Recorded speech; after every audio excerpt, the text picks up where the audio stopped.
Hi friends and viewers, நான் தான் வாங்க படலாம் அனந்து பேசுகிறேன். இன்றைக்கி நம்ம நெட்ஃப்ளிக்ஸில் டேரெக்டாக ரிலீஸ் ஆகிருக்கிற ஸ்டீஃபன் இந்த படத்தை தான் ரிவ்யூ பண்ண போகிறோம். இது கோமதி சங்கர், ஸ்மிருதி இவங்களாம் நடிச்சிருக்கிறாங்க. மிதுன் இயக்கியிருக்கிறாரு. இந்த படத்தோட கதையை கோமதி சங்கரும் சேர்த்து எழுதியிருக்காப்புல. இந்த படம் வந்து ஒரு சைக்காலஜிக்கல் த்ரில்லர். ஒரு 9 கொலையை வந்து பண்ணிடுறான். எல்லாமே பெண்கள். அவன் ஆடிஷன்னு வர வச்சு கொலை பண்ணிடுறான். அதுக்கப்புறம் வந்து அவனே போய் செல்ஃப் கன்ஃபெஷன் நான் தான் கொலை பண்ணேன்னு ஒத்துக்கிறான்.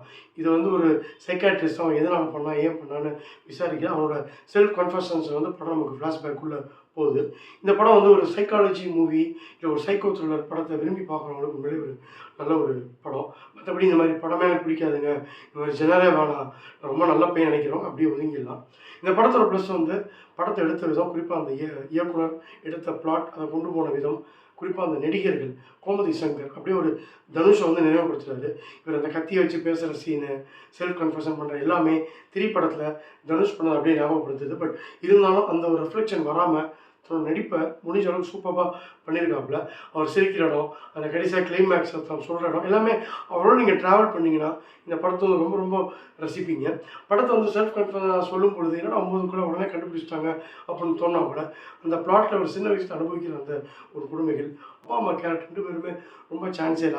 அப்பா வந்து ஒரு குடிகாரனா வீட்டுக்கு வந்து குடிச்சிட்டு அடிக்கிற அந்த எல்லாருக்குமே அந்த சைல்டு அப்யூஸ் எப்படி ஒரு சைக்காலஜிக்கல் பிரச்சனைக்கு காரணமாகுதுன்றதை காமிச்சிருக்காங்க. அதுக்கப்புறம் அவங்க அப்பா உடம்பு முடியாமல் போக அவங்க அம்மா அதை கையில் எடுத்து அவங்க அம்மா குடும்பம் கொடுத்தது ஒரு ட்விஸ்ட்டாக இருக்குது. அவங்க அம்மா நடித்தவங்க ரொம்ப அருமையாக நடிச்சிருக்காங்க. படத்தை வந்து அப்படியே கொண்டு போகும்போது என்ன ஒரு ட்ராபேக்னா, இதில் இன்வெஸ்டிகேஷன் ஒன்றும் பெருசாக இல்லை. இவன் தான் தெரிஞ்சு போயிடுது. தெரிஞ்சு போனதுக்கப்புறம் முதல்ல போலீஸ் பண்ண வேண்டியது பிணங்கள் எங்கே இருக்குது அப்படின்றது தான். ஏதோ ஒரு காட்டில் போட்டு அதை காணா போனேன்னு சொன்ன உடனே அதை அப்படியே ஈஸியாக டீலில் விட்டு அதுக்கப்புறம் வந்து ஏன் பண்ணால் எதுக்கு பண்ணான்னு திரும்ப அதையே சுற்றி வருது. நம்ம வந்து லாஜிக்கில் பெரிய ஓட்டமாக இருக்குது. பட் படத்தோட ஓட்டத்தில் அது தெரியாத மாதிரி இயக்குனர் பண்ணியிருக்காரு.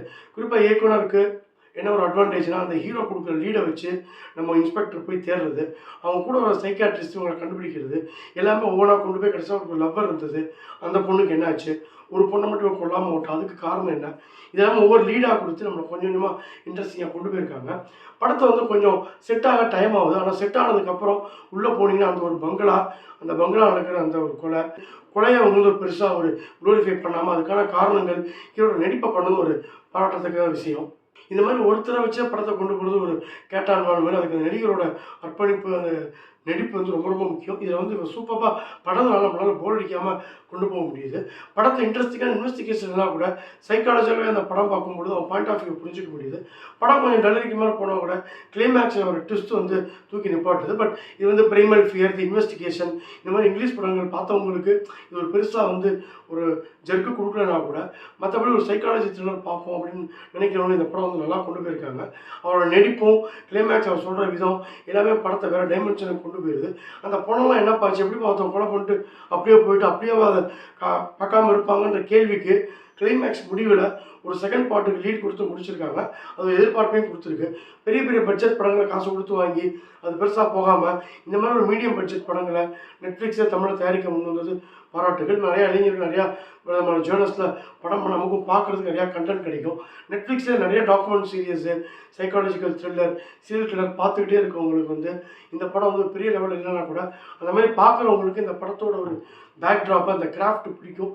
அந்த விதத்தில் இந்த படம் உண்மையிலே அவங்களுக்கு ஏற்ற ஒரு படம், நிச்சயமாக பார்க்குற மாதிரியான ஒரு படம். வாங்க படம் punchline Stephen serial killer 3 star rating. இந்த ரிவ்யூ பிடிச்சிருந்தா லைக் பண்ணுங்கள், ஷேர் பண்ணுங்கள். வாங்க படம் சேனல் பிடிச்சிருந்தா மறக்காமல் சப்ஸ்கிரைப் பண்ணுங்கள். நன்றி, வணக்கம், பாய்.